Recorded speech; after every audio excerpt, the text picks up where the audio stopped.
teman-teman semua, pada video kali ini saya akan membahas mengenai teori atom. Perkembangan atom itu dimulai ada seorang ilmuwan bernama Demokritos mengemukakan sebuah teori mengenai atom.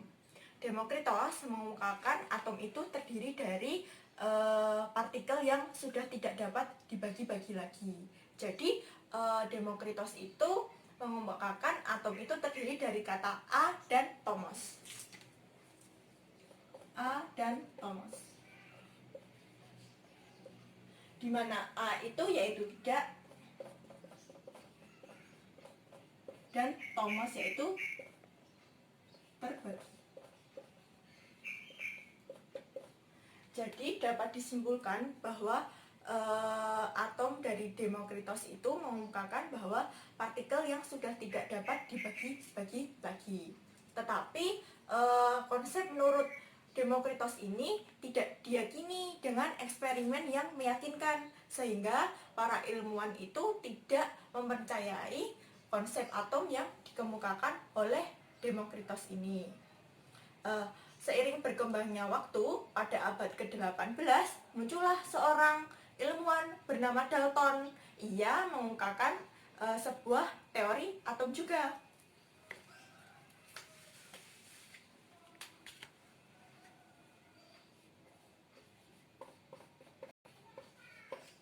Pada awal abad ke-18, Dalton mengemukakan sebuah konsep teori mengenai atom. Ini adalah gambar atom menurut Dalton. Ia menyatakan bahwa materi terdiri atas atom-atom yang sudah tidak dapat dibagi lagi. Tiap-tiap unsur dari atom-atom itu memiliki senyawa dan massa yang identik. Dan senyawa terbentuk jika atom bergabung dari unsur-unsur lain dan dengan komposisi yang tetap. Jadi atom dari Dalton ini bisa dikemukakan seperti hanya sebuah bola pejal, hanya sebuah bola saja yang tidak ada unsur-unsur yang ada di dalamnya. Jadi teori dari Dalton ini dapat disimpulkan bahwa unsur-unsur terdiri dari partikel-partikel yang luar biasa kecil yang tidak dapat dibagi kembali. Jadi seperti kita menumbuk tepung, jadinya tepungnya itu sudah menjadi partikel yang sangat kecil yang sudah tidak dapat dibagi-bagi lagi. Itu analoginya menurut Dalton pada teori yang pertama. Lalu yang kedua, semua atom dalam unsur yang sejenis adalah sama dengan sifat yang sama seperti massa dan ukurannya. Seperti halnya ketika karbon, suatu karbon seperti ini adalah misal bentuk karbon. Jadinya unsurnya yang sejenis sama dengan sifat yang sama dengan massa dan ukurannya. Ini kita analogikan. Lalu yang ketiga yaitu atom dari unsur-unsur yang berbeda jenis memiliki sifat yang beda. Lalu selanjutnya senyawa dapat dibentuk ketika lebih dari satu jenis unsur yang dibagikan. Setelah muncul teori atom menurut Dalton, tentu juga ada kekurangannya. Kekurangannya itu disempurnakan dengan teori dari J.J. Thomson. J.J. Thomson itu juga mengemukakan sebuah teori atom.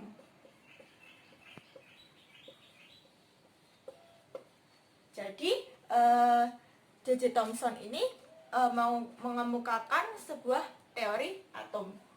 Ini adalah bentuk atom dari J.J. Thomson itu sendiri. Jadi J.J. Thomson mengemukakan teori atom ini dengan eksperimennya dengan sebuah sinar katoda.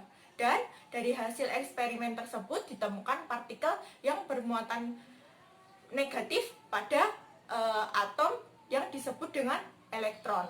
Jadi suatu bola pejal yang permukaannya dikelilingi dengan elektron dan partikel lain yang bermuatan positif sehingga atom tersebut bersifat netral.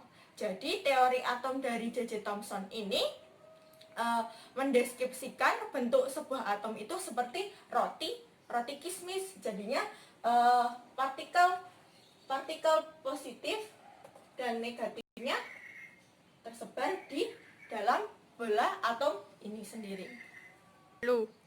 Jadi teori atom menurut J.J. Thomson ini dapat disimpulkan bahwa atom berupa bola yang bermuatan positif dengan adanya elektron yang bermuatan negatif di sekelilingnya. Seperti halnya gambarnya ini. Ini jadinya ada muatan positif dan negatif yang mengelilingi dari atom tersebut. Jadi sepertinya seperti bentuk roti kismis. Lalu yang kedua, muatan positif dan negatif atom besarnya sama. Jadi muatan positif atom dan muatan positif dan negatif dari atom ini besarnya sama. Suatu atom tidak mempunyai muatan positif atau negatif yang berlebih karena muatan positif dan muatan negatif dari atom dari J.J. Thomson ini besarnya sama. Teori atom menurut Rutherford.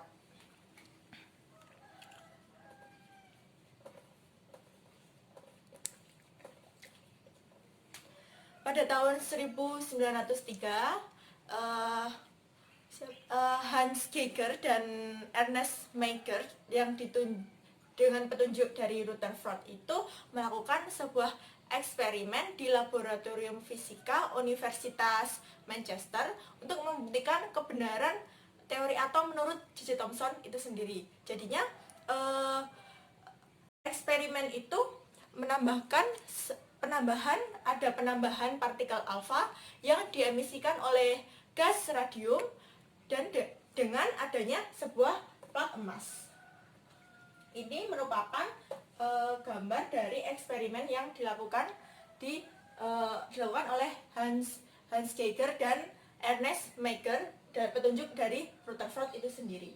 Jadinya sinar alfa ditembakkan dengan plat emas tipis ini sebagai detektor dan menghasilkan sinar alfa ada yang dipantulkan, sinar alfa yang dibelokkan, dan sinar alfa sebagian besar diteruskan. Jadi dari eksperimen ini dilihat bahwa bentuk atom dari Rutherford itu bentuknya seperti ini. Ini bentuk atom dari Rutherford itu sendiri. Jadi dari eksperimen tersebut itu ada kekurangannya yaitu diantaranya belum mampu menjelaskan di mana letak elektron dan cara rotasinya terhadap inti atom. Jadinya elektronnya itu belum tahu letaknya ada di mana dan perputarannya atau rotasinya terhadap inti atom itu sendiri. Lalu yang kedua, elektron memancarkan energi ketika bergerak sehingga energi atom tidak stabil. Jadi elektron atau muatan negatifnya ini memancarkan energi sehingga atom dari Rutherford ini tidak stabil. Lalu selanjutnya tidak dapat menjelaskan spektrum garis pada atom hidrogen. Lalu tidak dapat menjelaskan mengapa elektron tidak jatuh ke dalam inti atom. Ini adalah beberapa kelemahan dari atom menurut Rutherford. Setelah membahas teori atom mengenai Rutherford, kita akan membahas atom mengenai Bohr. Jadi menurut atom Bohr itu inti atom itu berukuran sangat kecil yang bermuatan positif dikelilingi oleh elektron yang mengelilingi orbit itu. Jadi model atom itu dari Bohr ini berbentuk seperti tata surya, di mana elektron itu mengorbit dan mengelilingi dari inti atom tersebut. Tetapi model atom Bohr ini memiliki kelemahannya diantaranya melanggar asas ketidakpastian Heisenberg karena elektron mempunyai jari-jari dan lintasan yang telah diketahui. Lalu yang kedua yaitu lemahnya penjelasan tentang prediksi spektra atom yang lebih besar. Lalu tidak dapat memprediksi intensitas relatif garis spektra. Lalu selanjutnya tidak dapat menjelaskan efek Zeeman. Itulah beberapa kelemahan-kelemahan dari teori atom dari Bohr ini sendiri. Setelah kita mempelajari mengenai teori atom, kita akan mempelajari mengenai partikel dasar penyusun atom, di mana teori atom itu bermula dari Dalton. Jadinya dari awal mula dari Dalton itu mengemukakan berkembangnya banyak-banyak bermunculan beberapa teori yang mendukung adanya konsep mengenai atom tersebut. Jadi dapat dikatakan bahwa dari banyak konsep teori-teori atom itu berkembang menjadi beberapa partikel subatomik atom, terdiri dari proton, elektron, dan neutron. Yang pertama yaitu proton. Proton itu adalah partikel penyusun atom yang bermuatan positif. Proton bermuatan positif dan proton ini memiliki muatan sebesar 1,6022 dikali 10 pangkat 19. Ini adalah partikel dasar penyusun atom dari proton. Proton bermuatan positif dengan muatan 1,6022 dikali 10 pangkat 19 kolom. Lalu yang kedua yaitu selain proton yaitu elektron.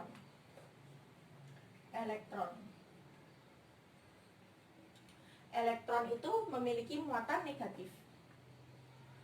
Dan elektron ini memiliki muatan sebesar minus 1,6022 dikali 10 pangkat 19 kolom. Ini adalah partikel dasar penyusun atom dari proton, elektron, dan selanjutnya yaitu neutron.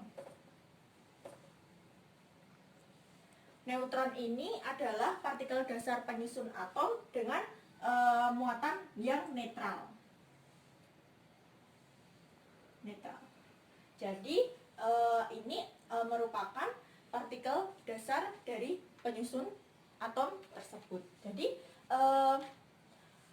proton pada partikel proton ini diawali dengan penelitian dari Eugene Goldstein terhadap sinar kanal.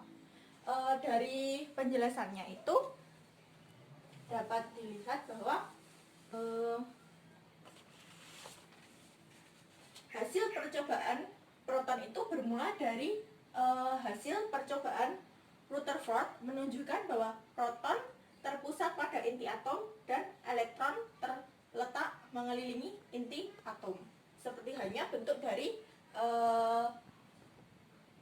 teori atom menurut Rutherford. Lalu yang kedua tadi yaitu elektron yang bermuatan negatif. Jadi elektron ini ditemukan oleh J.J. Thomson.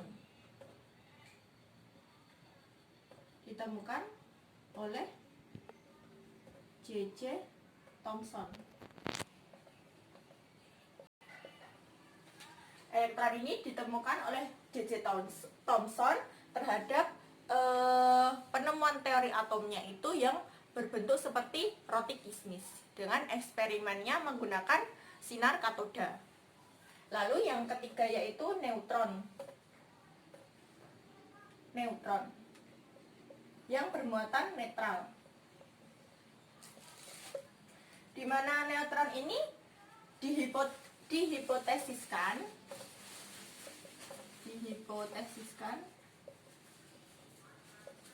oleh J. Chadwick yang menyebutkan bahwa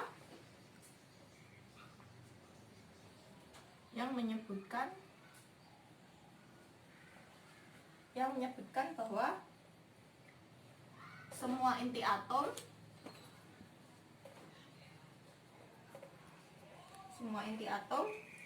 kecuali hidrogen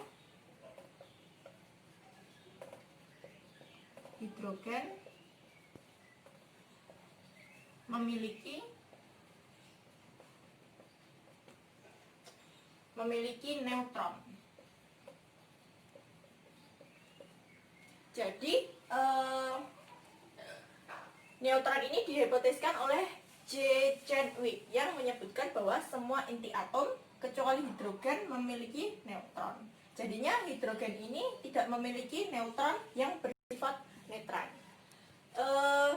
Dengan penjelasan mengenai partikel dasar penyusun atom terdiri dari proton, elektron, neutron, pasti halnya tidak jauh dengan penjelasan mengenai nomor massa dan nomor atom. Jadi di dalam partikel dasar penyusun atom itu ada yang pertama yaitu nomor atom.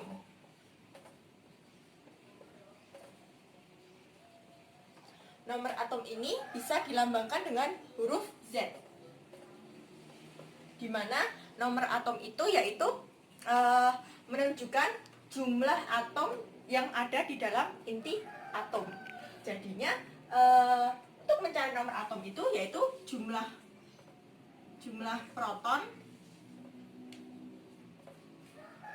itu sama dengan jumlah elektron.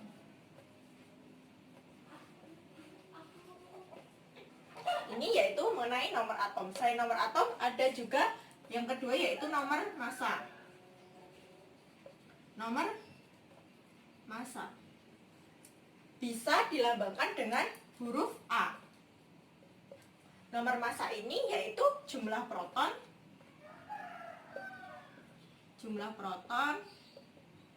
ditambahkan dengan jumlah neutron. Ini. Jadi ketika dituliskan menjadi X, di mana X itu adalah lambang unsur. Lambang unsur. X yaitu lambang dari sebuah unsur. Unsur itu bisa seperti oksigen, nitrogen, hidrogen, dan lain sebagainya. Lalu yang di sini yaitu pada unsur itu yang di bawah yaitu menunjukkan Z. Z yaitu nomor atom.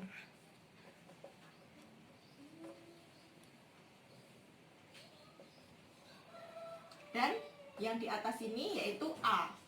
A itu menunjukkan yaitu nomor massa.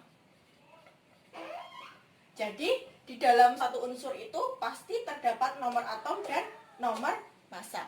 Jadi seperti dicontohkan seperti ini. Ada lambang unsur seperti unsur oksigen. Oksigen ini memiliki nomor massa sebesar 16 dan memiliki nomor atom sebesar 8. 16 yaitu nomor massanya dan 8 yaitu nomor atomnya. Ini contoh dari unsur dari oksigen itu. Terakhir, saya akan menjelaskan struktur dari subatomik itu. Struktur dari subatomik itu seperti halnya isotop, isobar, dan isoton. Yang pertama yaitu isotop. Isotop itu adalah atom-atom dari unsur yang sama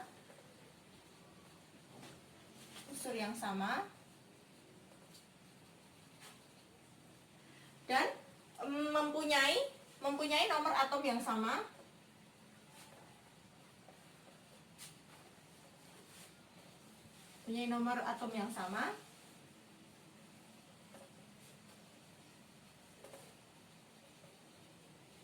nomor atomnya sama tetapi berbeda, nomor massanya berbeda.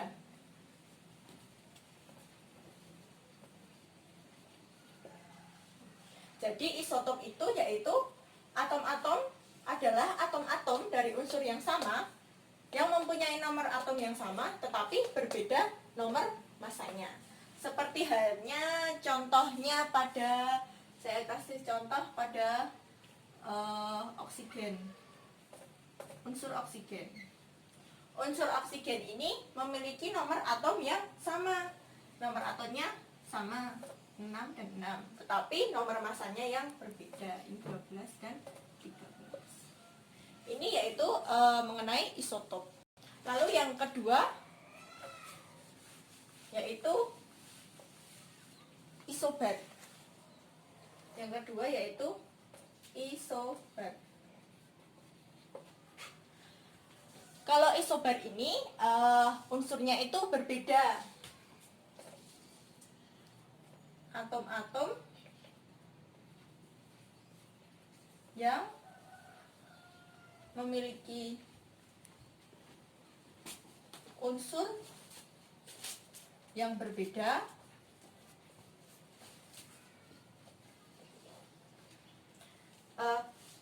nomor atomnya sama, nomor atom yang berbeda,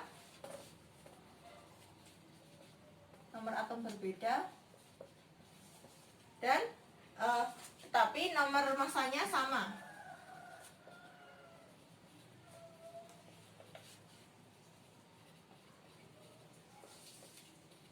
Nomor masanya sama. Jadi isobar ini yaitu adalah atom-atom yang memiliki unsur yang berbeda, nomor atomnya berbeda, tetapi nomor masanya yang sama. Jadi unsurnya itu berbeda. Contohnya seperti nitrogen dan oksigen. Nitrogen dan oksigen ini merupakan unsur yang berbeda, unsur dari nitrogen dan oksigen, yaitu mereka memiliki nomor atom yang berbeda. Nomor atomnya 6 dan 7. Tetapi nomor masanya sama. Nomor masanya 14 dan 14. Ini contoh dari isobar. Lalu yang terakhir mengenai isoton.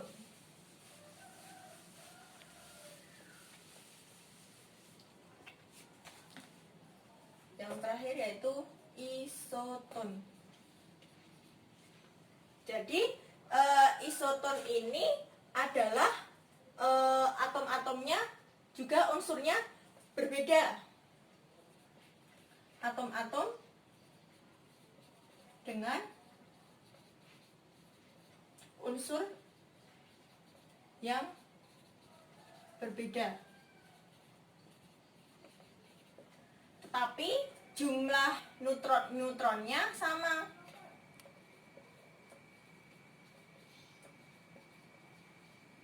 Neutronnya sama. Seperti halnya contohnya nitrogen dan oksigen. Neutronnya yang sama. Jadinya ini 17 dan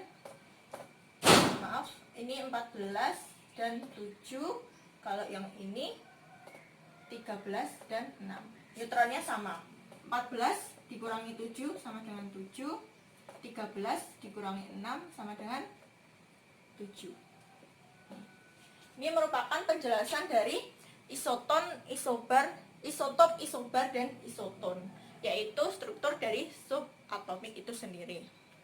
Demikian video yang saya sampaikan pada materi teori atom, lalu partikel dasar penyusun atom dan struktur atom.